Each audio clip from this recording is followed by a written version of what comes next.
I'm gonna lose it, so You're gonna lose it. You yeah. said. So where do we keep it? I give it to somebody else. Are game-winning blocks becoming a Nikola Jokic staple? Yeah, I wish. Yeah. It was just a good block, good timing, probably, and he didn't have time, so he needed to throw it up. So After the two missed free throws to come back and make a defensive play like that, were you upset about the missed free? Like, did you even think about yeah, that? I mean, I think that the second one just went in and out. So I don't know. I was shooting the free throws the good the whole night, so it is what it is. I noticed that you switched shoes at halftime. What? Yes. Why? Because I had one flat tire. The air from one was the name. The huh? Yes, just was flat, and it happened to me, and then I was hurt for 2 weeks, and that's why I changed the shoes, not because anything else. That's how you jump high to make the block deal. Maybe that's maybe little piece. How proud are you of this team for getting this win against a team that was debatably the hottest team in the NBA? Yes, I mean they scored a lot. They won 8-7 or 8 in a row. I mean, I think it was an interesting game. You know, we were up, then we were down, then we were coming back. I think the whole game was really interesting. We had, of course, 18 turnovers. I think we controlled the defensive rebound, which was a big factor. And in one moment, I think we shared the ball really well. So it was a good game for us overall. What did you think about Bones, his play down the stretch in particular? He hits that big three that you passed him, and then he finds you on a roll to the basket. Decision making. He was really good. He was really good. Actually, he was yes. He made a really big three for us, and he was playing good. You know, I didn't feel like it's something new or some like we didn't feel weird out there. So it feels normal. So that's a good thing. What did you make of Siakam's game tonight? Can you see again? Pascal Siakam, what did you make of his game and what was the matchup like against him? I mean, he's a great player, of course. He was shooting the ball well. He was attacking the paint, attacking the rim. He played really well today. I think we need as a defense, like when he get hot like that, we need to make someone else beat us. We need to make him pass the ball. The Raptors depend a lot on their length and their quickness. What's the key for you making reads with the way they scramble? They depend, you said? They depend on like their length and their quickness a lot, right? So what's That's a good thing if they depend. Just in one moment, I think we had Facu, Bones, and Austin. No, Facu, Bones, and Austin, and they had like 5 really big tall guys. So I mean, it's I think it's a good when you have a 5 guys, 6'6", 6'7", 6'8", whatever it is. They make court shorter, smaller. They scramble really well. They fight. They cover for each other. They play together defensively. And I mean, I think it's a kind of they play kind of different way of basketball. If that makes any sense, you know, you can see that everybody's big, tall. They're switching. So, Mike Singer, go ahead. Hey, Nikola, I know that Bones is just a rookie, but how much confidence do you have in him, just as a basketball player, not even just a rookie? what's the question? How much confidence do you have in Bones? I mean, you know, he showed us that he can play good, and he showed us like everybody has a good and bad games, and I think he's trying, and I'm really confident in him because he's making the right play and he's making the the shots, and he's taking good shots. So I'm really confident with him.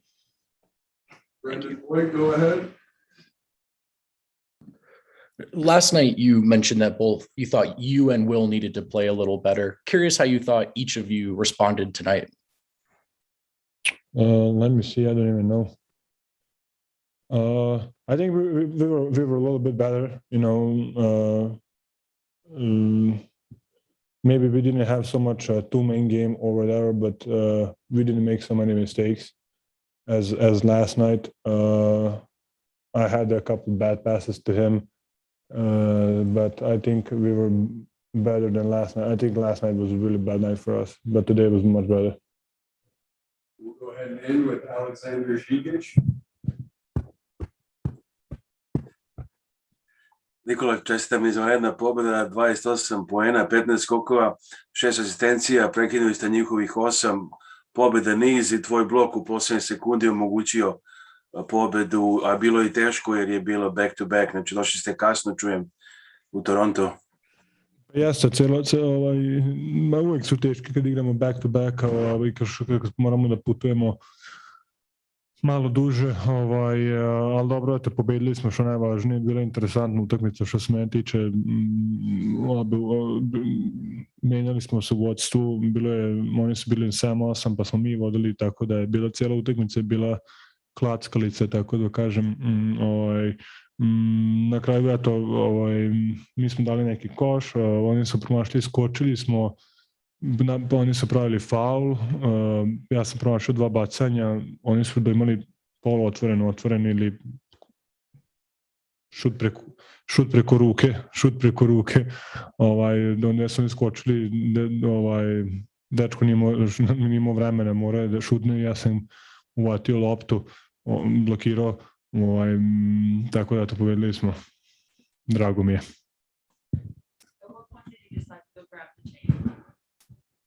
I mean, they always give to the guy. Yes, they always give to the guy. Thank you guys. My pleasure, like always. Based on the cheers that I heard walking by the locker room, was Nikola Jokic awarded the defensive player of the game, Shane? The cheers were not for him winning it.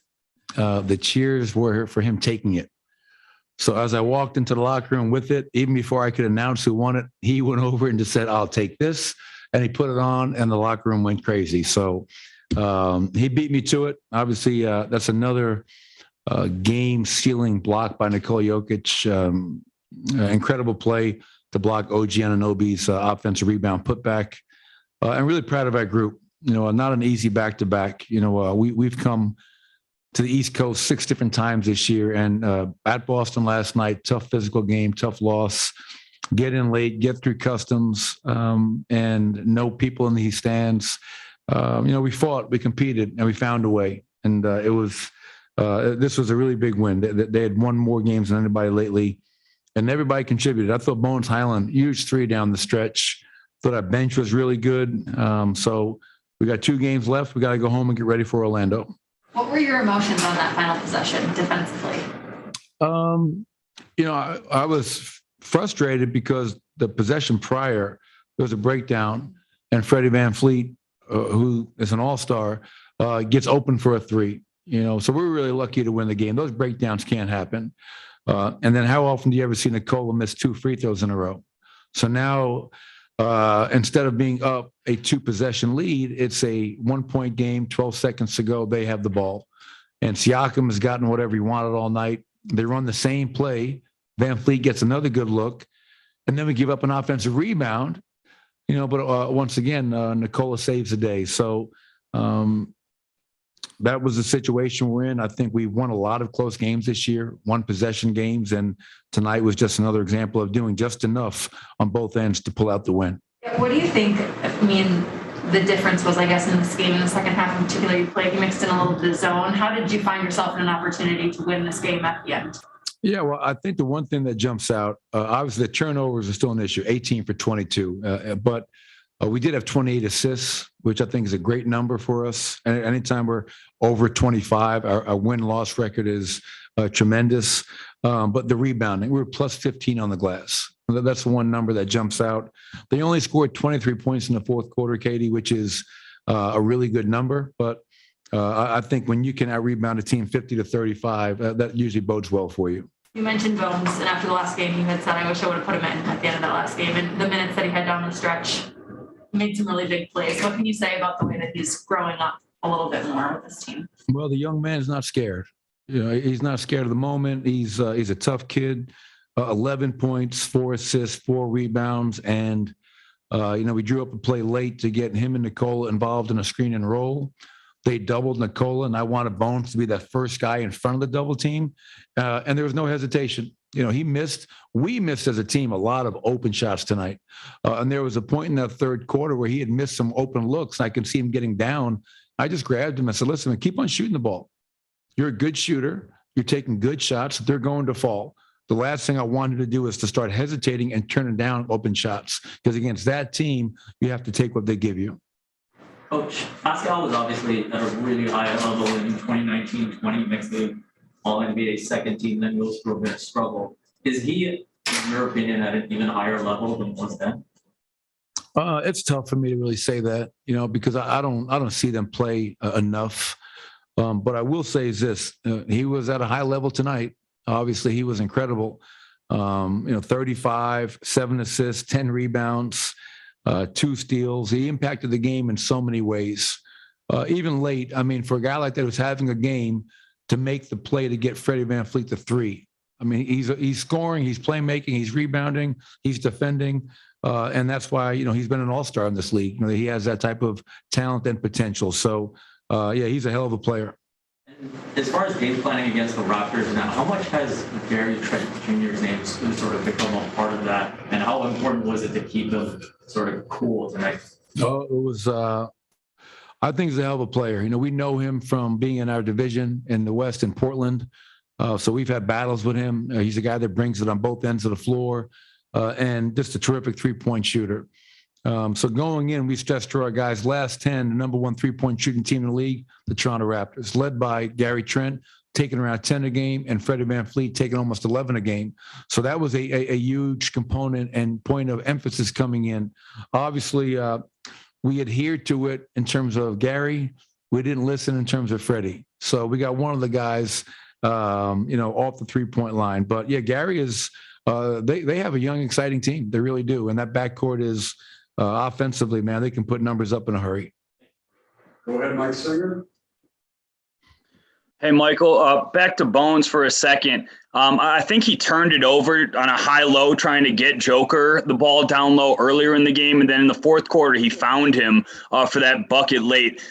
That's obviously one example. But where do you think is realistic growth for him, whether he's the starting point guard, whether he's the backup point guard, getting more minutes? What do you think is realistic for him down the stretch here? Well, I don't know what the limit is for him. I don't like to ever put limitations on anybody.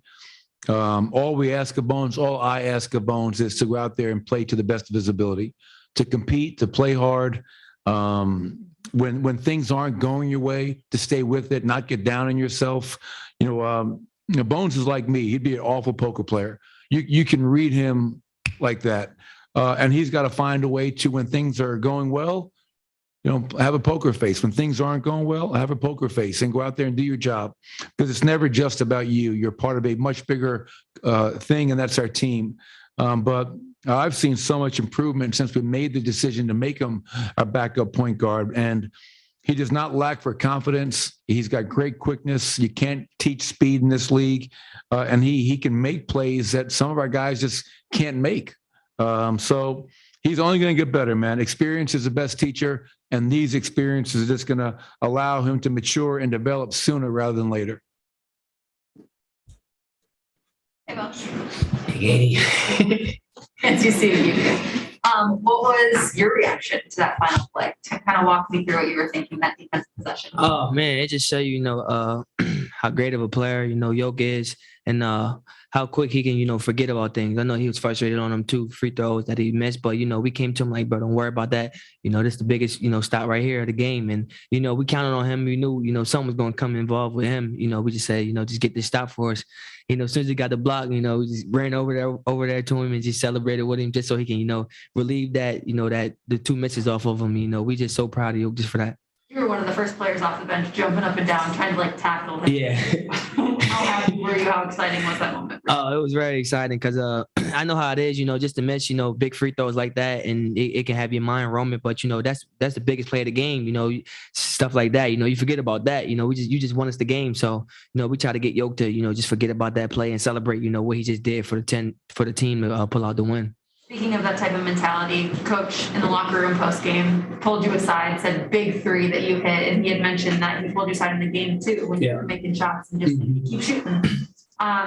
Walk me through that play where you hit that 3 and what happened, what you saw.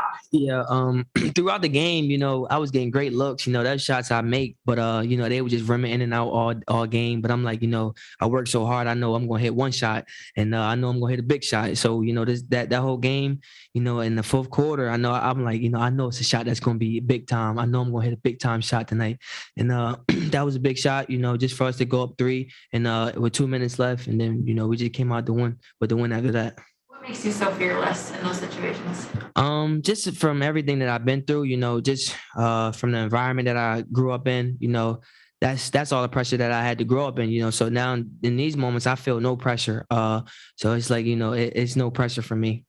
When coach complimented you rotating over, when they sent a double team to Jokic or when your defender shifted over, what are you thinking in that moment of finding that open look and creating a shot for yourself to have a moment like that? Oh man, when they go, I take that as, a sign of, just they not respecting me. I'm going to knock this shot down, and that's a shot I'm going to take every time if I'm open. And also, it just shows the level of respect they give into Yoke. And, that's just for us, just stepping up even more, making it easy for him, and, eventually they just stop double teaming because they can't leave shooters open. What was it like playing with not a lot of fans?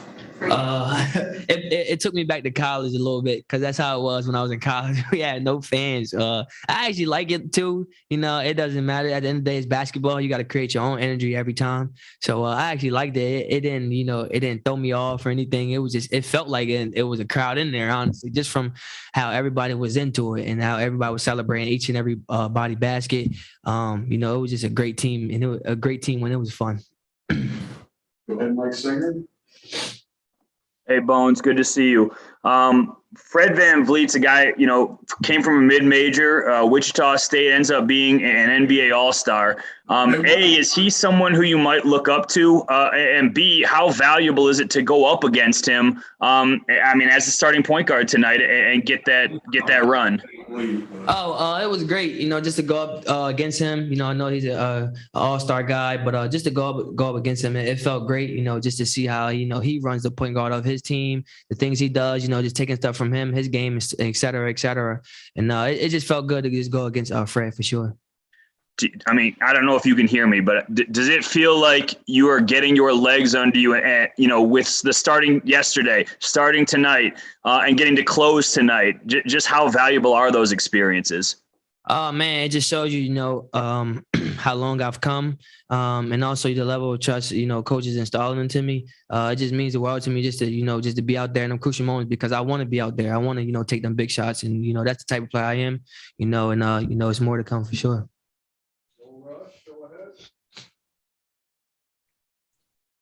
Hey, Bones.